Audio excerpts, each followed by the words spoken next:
Salam sejahtera kepada saudara-saudari sekalian. Nama saya Tori Jungan. Di dalam video pengajaran ini, saya akan menunjukkan beberapa kaedah yang akan diaplikasikan dalam pembinaan gambar rajah berbentuk geometri. Baik, seperti yang anda lihat gambar rajah geometri ini, terdapat beberapa bahagian geometri yang merupakan satu gabungan untuk membentuk suatu gambar rajah seperti ini.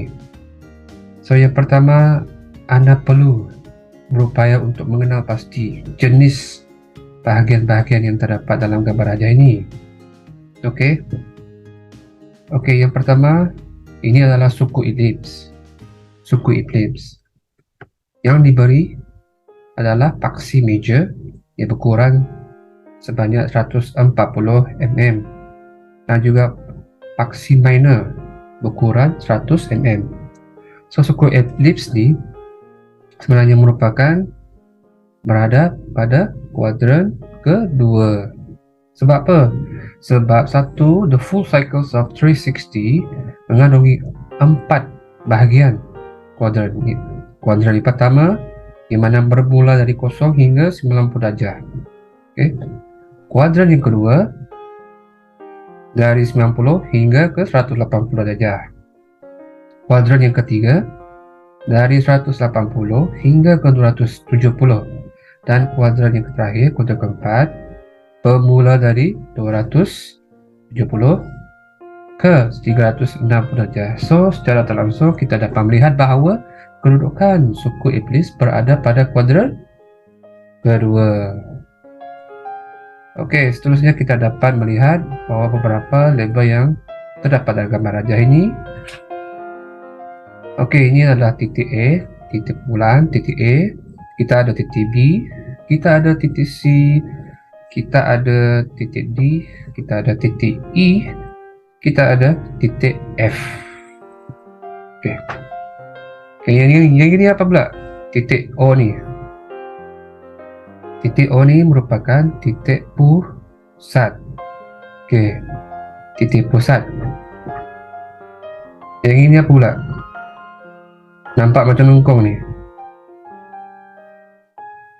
Okey, yang ini adalah sebenarnya apabila kita gabungkan is a full complete of cycle, merupakan bentuk bulatan sebenarnya, tapi tidak mempunyai atau tidak diberi apa-apa ukuran. That's why dia label sebagai JX. Okey, seterusnya yang ini apa pula? Yang ini adalah juga merupakan bulatan yang mempunyai ukuran di jari sebanyak 20 mm. Okey, yang ini adalah jari 80 mm. Yang ini pun merupakan bentuk bulatan yang mempunyai ukuran jari 30 mm. So, yang terakhir, apakah lagi yang anda boleh kenal pasti dalam gambar rajah ini? Okey, terdapat wujudnya garisan tangent ataupun tangent line. So, macam mana anda kenal pasti yang mana satu titik antara titik point ini adalah merupakan titik tangent line? Cuba lihat. Adakah D? Pastinya bukan. Adakah G atau A? Baik. Okey, titik tangent ni berada pada titik yang label C, yang mana dia akan menghubungkan dari titik C ke titik B. So, apakah yang dimaksudkan tangent line? Tangent line ni sebenarnya merupakan dari titik B yang mana akan menghubungkan titik C. Dari titik C adalah merupakan titik sentuhan kepada bentuk bulatan. Dekat sini, it's a meeting point. ya, meeting point. So inilah apa yang dipanggil sebagai tangent line. Baik, oke, yang pertama kita lihat dekat bahagian suku lips ya. Oke, sebagaimana yang kita lihat ini paksi major dengan paksi minor. Sebelum kita mula untuk membuat lakaran untuk suku lips, kita nyatakan dulu, label dulu ukuran untuk major dan minor kat sini. So diberi major 140 mm. Untuk major sebenarnya perlu dibagi dua. Bila dibagi dua, jumlah sebenar untuk paksi major adalah 70. Manakala untuk minor pula adalah 100 mm. Dibagi kedua, ukuran baru adalah 50. Okay, 50 mm. Ini ke sini, ini ke sini. Oke, jelas. Oke, sekarang baru kita akan start. Yang pertama kita akan buat satu garisan lurus. Ambillah mana-mana posisi untuk membuat garisan, tidak kisah.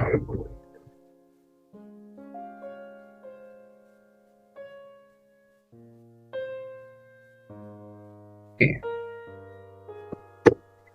kita tanda titik permulaan. Contohnya dekat sini. Oke, lepas tu kita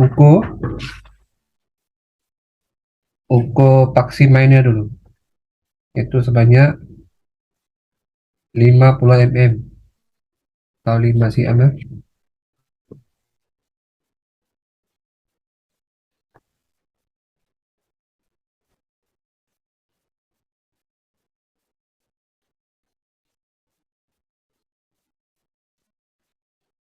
Oke, ini adalah 5 cm dan yang menegak. Kita buat line garisan penegak panjang dulu ya.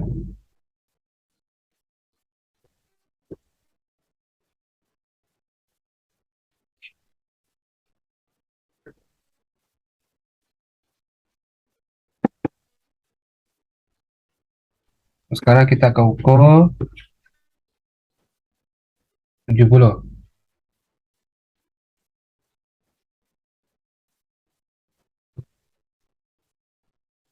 Kita ambil ukuran sebanyak 7.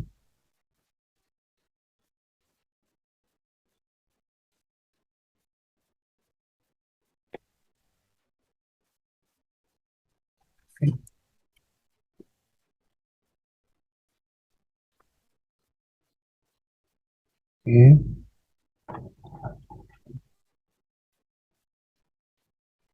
Dan juga untuk paksi mana pula kita tanda dan buat lengkung teruslah, garis lengkung dulu. Ini untuk paksi minor dan ini untuk paksi major ukuran 70. Oke, garisan ini kena panjang ke sikit.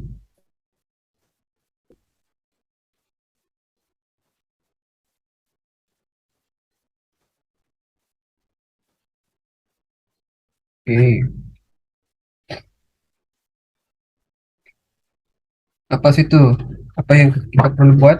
The next step is kita bagikan bahagian kepada tiga sudut.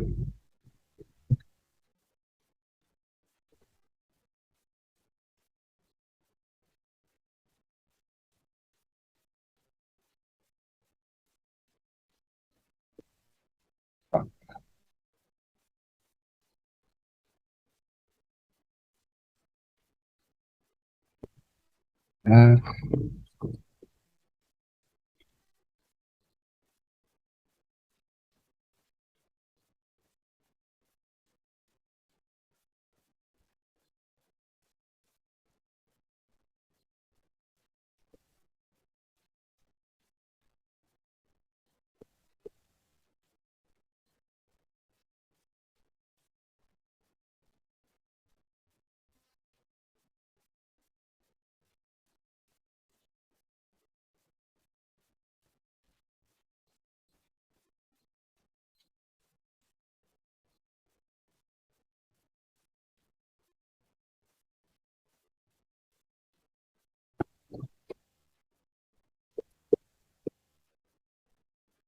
ini yang kedua,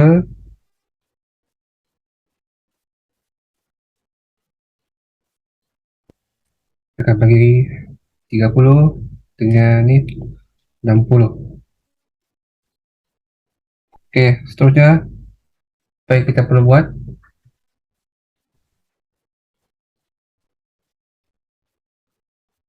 Kita akan buat satu titik pertemuan. Oke, kita lihat bahwa di sini titik major dengan titik minor. So, macam mana dong?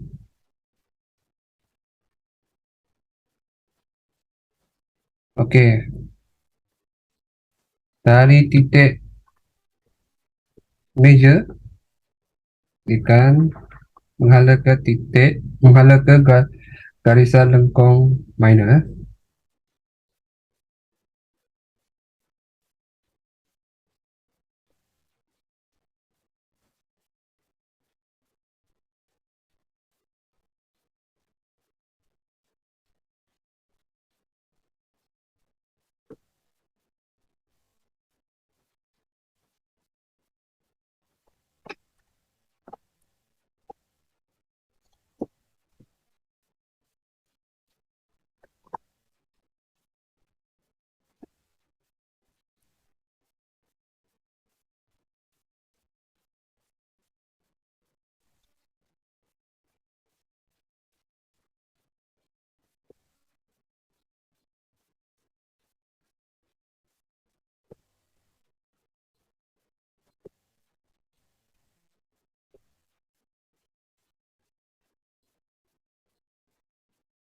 Oke, lepas itu kita akan buat garisan dari titik minor dan menghala ke mana? Menghala ke mana? Menghala ke atas.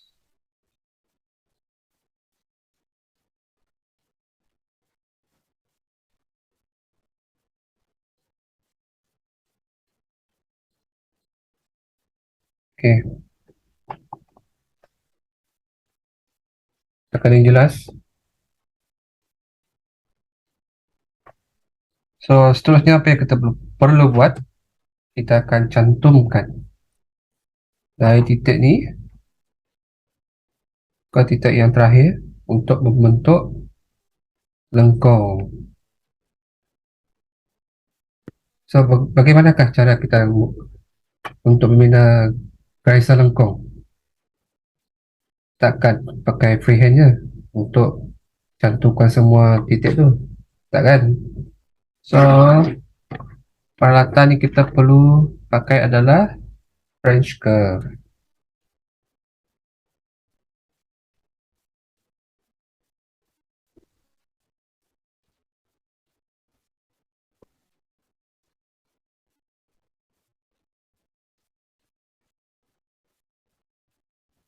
Ini kena perhatikan betul-betul, cari angle yang sesuai.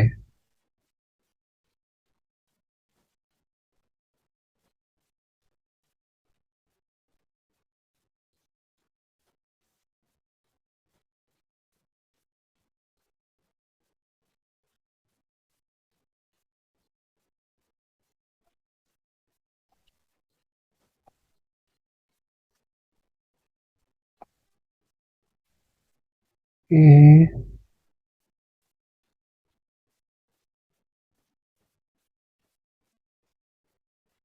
kita dulu.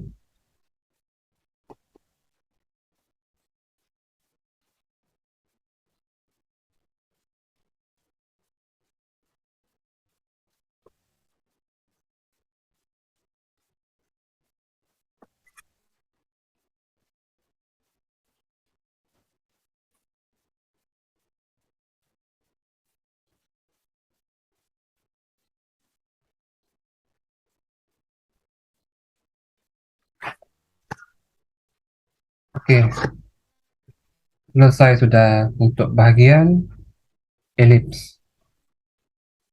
So, kita nampak hasilnya satu garisan lengkung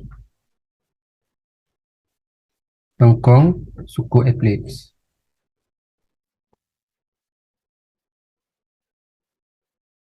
Oke, seterusnya kita nak proceed yang mana? Kita nak buat apa? Oke, sekarang kita akan fokuskan kepada bulatan pula. Oke, dekat mana? Dekat sini, bulatan dengan jari ukuran 30. Ini jari 20. Oke, so ada dua bulatan.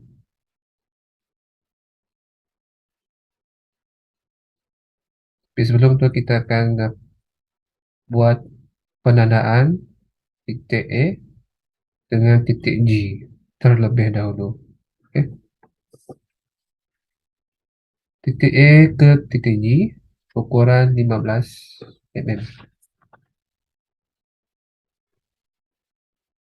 Kita tanda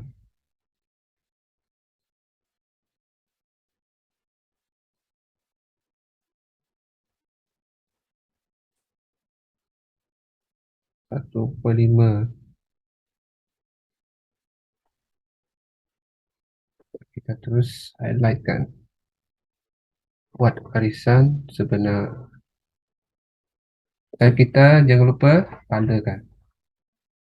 Ini adalah titik A, ini titik G, dan ini titik B. Baik, okay, kita alihkan fokus kepada pelapis yang di atas. So, seperti yang kita lihat ini ukuran garisan memanjang ada dua, ada satu, iaitu 70 mm, dan garisan vertikal, garisan menegak, ukuran sebanyak 55 mm. So, kita akan lukis yang ini dulu.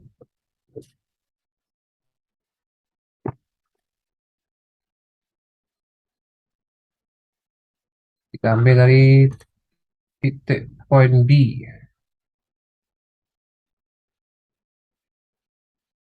Kita buat satu garisan panjang.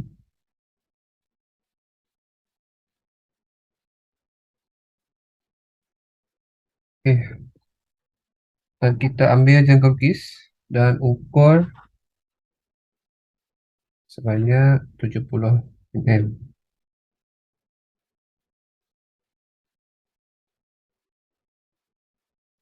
7 cm.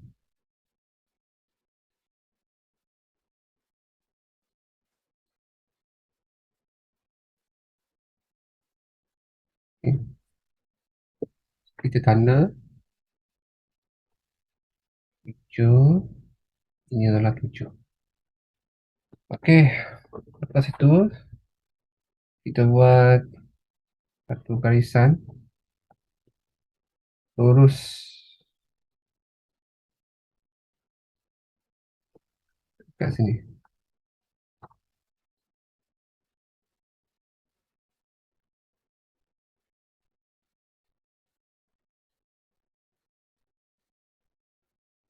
Oke,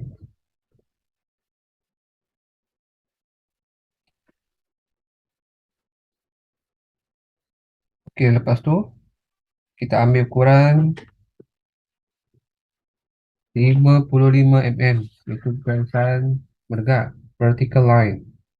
Yang ini ya,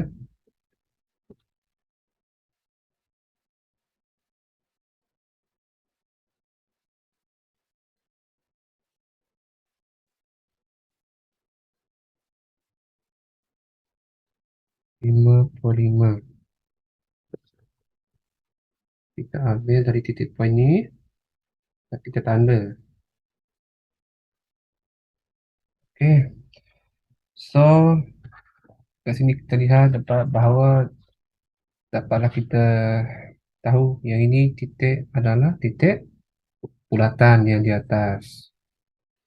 Oke, lepas tu kita ambil ukur radius ni 30 mm, dan kita terus buat bulatan.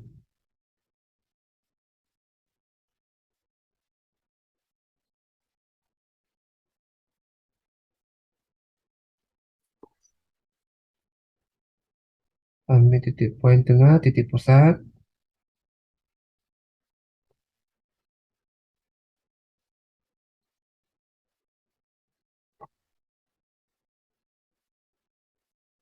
Oke,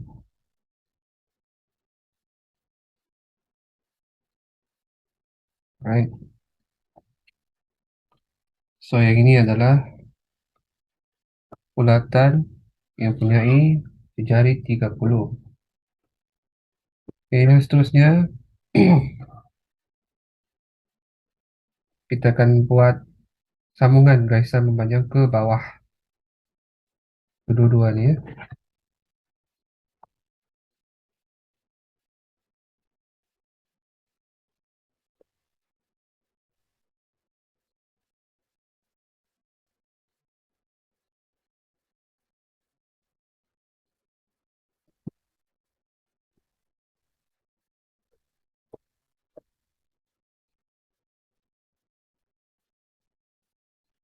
Kita ambil dari titik pusat, kita buat line memanjang ke bawah.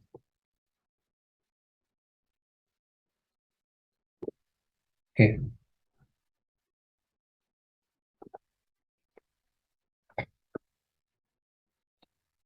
oke, seterusnya kita akan panjangkan ukuran yang bermula dari titik pusat bulatan ini. Berapa? 60. Oke, kita ambil ukuran 60.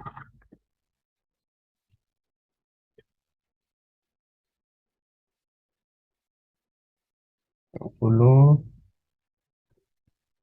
Oke, kita ambil dari titik pusat bulatan ini dan kita tandakan ke sini. Oke, lepas itu kita akan buat satu line merata, horizontal line. Oke, so kita akan panjangkan sampai ke sini. Oke, dan kita nampak dah dia punya titik pusat bagi bulatan yang kedua yang di bawah ni ya. Oke, kita lihat kembali gambar rajah ni berapa dia punya ukuran. Oke, ukuran jari adalah 20. So kita terus buat bulatan. Dia ukuran jari 20 mm.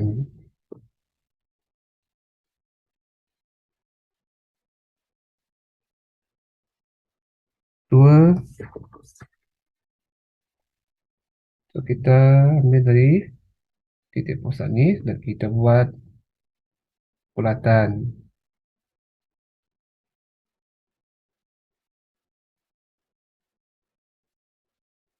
Right.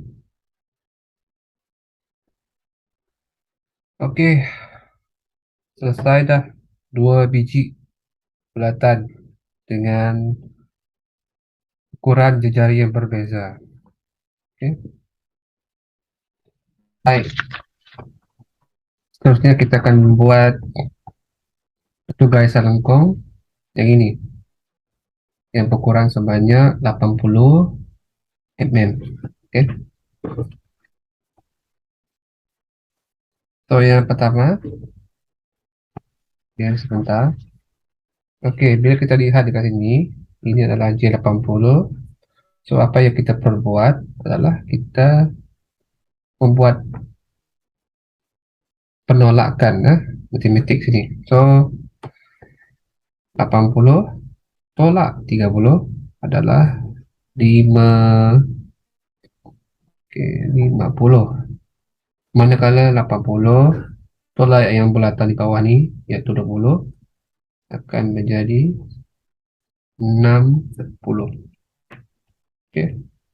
Oke, lepas tu kita akan buat ukuran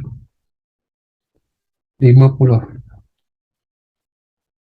Kita akan buat tanda luar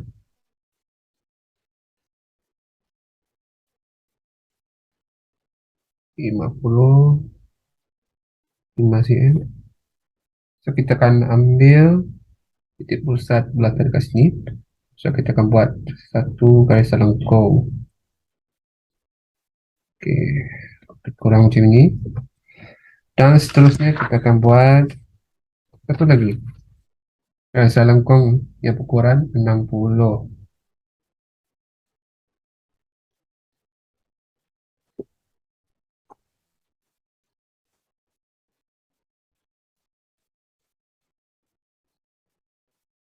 Oke, so kita ambil dari titik pusat bulatan bawah ni, kita buat garisan lengkung. Oke. Oke, seterusnya kita akan cantumkan dari titik tengah ni ke titik yang ini.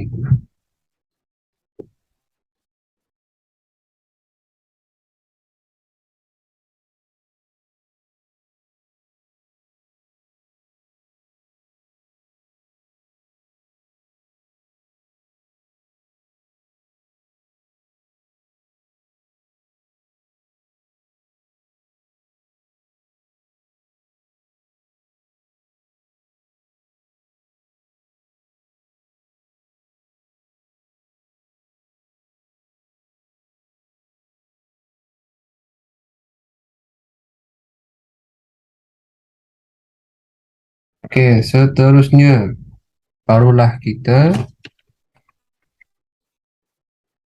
buat garisan lengkung yang berukuran 80 mm. So kita ambil ukuran 80 8 cm. Oke.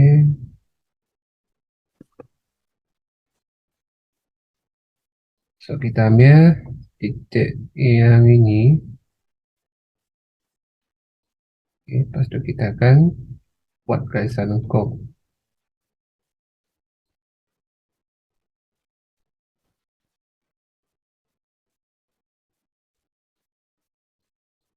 Alright. Baik. So sekarang kita akan buat yang bahagian yang terakhir, iaitu bahagian lengkung yang mempunyai jari X ataupun tidak diberi apa-apa ukuran. So, bagaimana? Apakah kaedah yang patut digunakan apabila tidak dibagi apa-apa ukuran dekat lengkung tadi? Okey, kita akan pakai kaedah mata angin.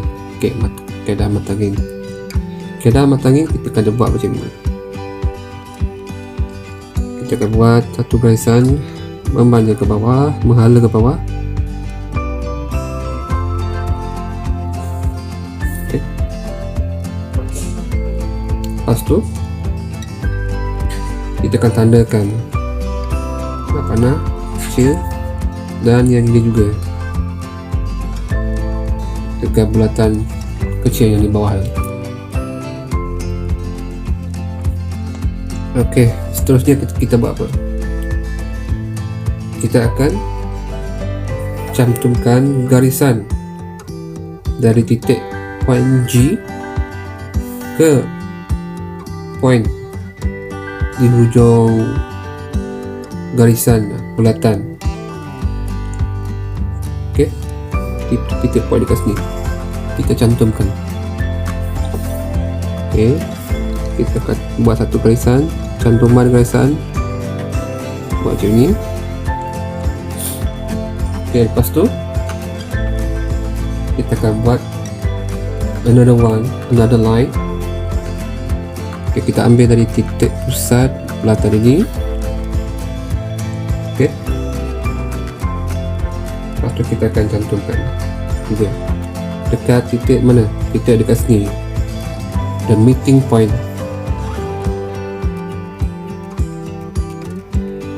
Dekat sini ya, titik pertemuan antara bulatan dengan garisan lurus. So kita akan gariskan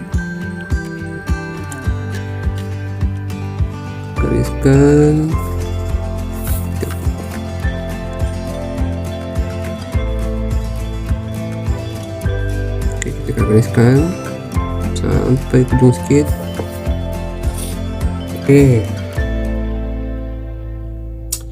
Oke, sekarang barulah kita akan jumpa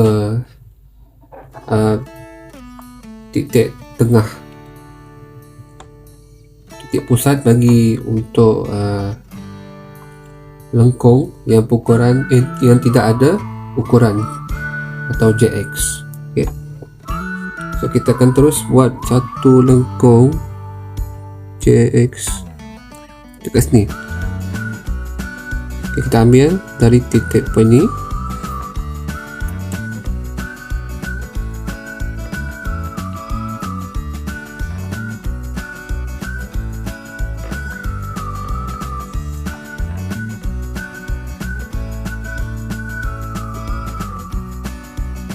Kita cantumkan.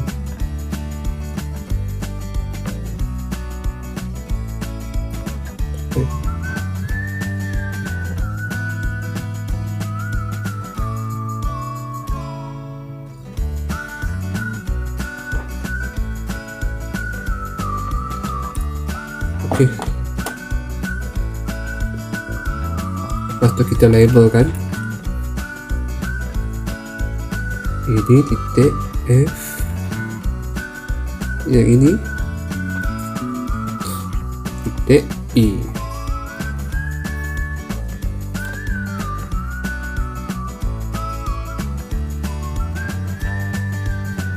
Yang ini saya lupa tadi, kena panjangkan sikit.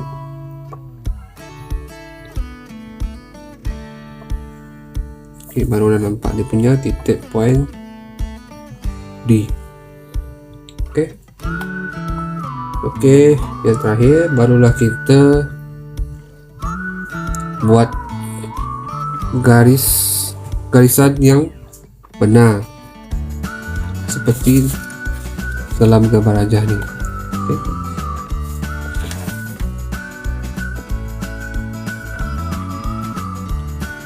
Kita highlight kan.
Oke.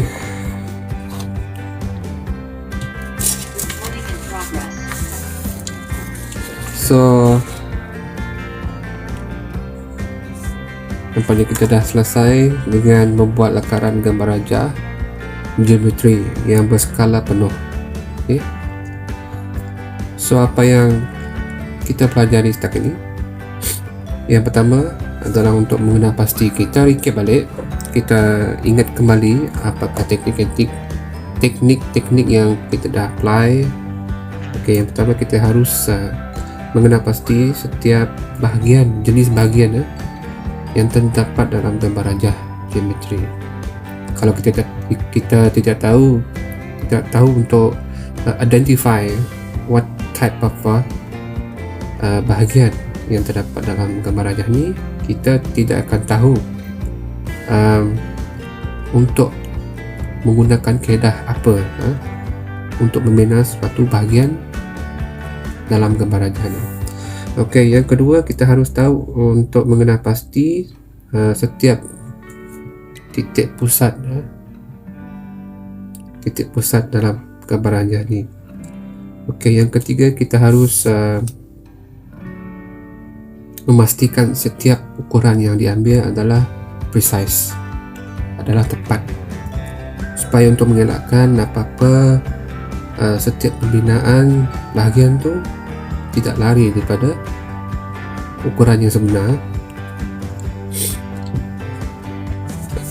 Okey, saya rasa sampai di sini saja untuk video pengajaran kali ini. Semoga video pengajaran ini dapat bermanfaat kepada saudara-saudari sekalian. So saya setakat itu saja, dan terima kasih kerana mendengar, dan harap semua saudara-saudari akan memperoleh suatu ilmu yang dan juga untuk mengingati pelajaran hari ini. So sekian, terima kasih. So see you in the next video.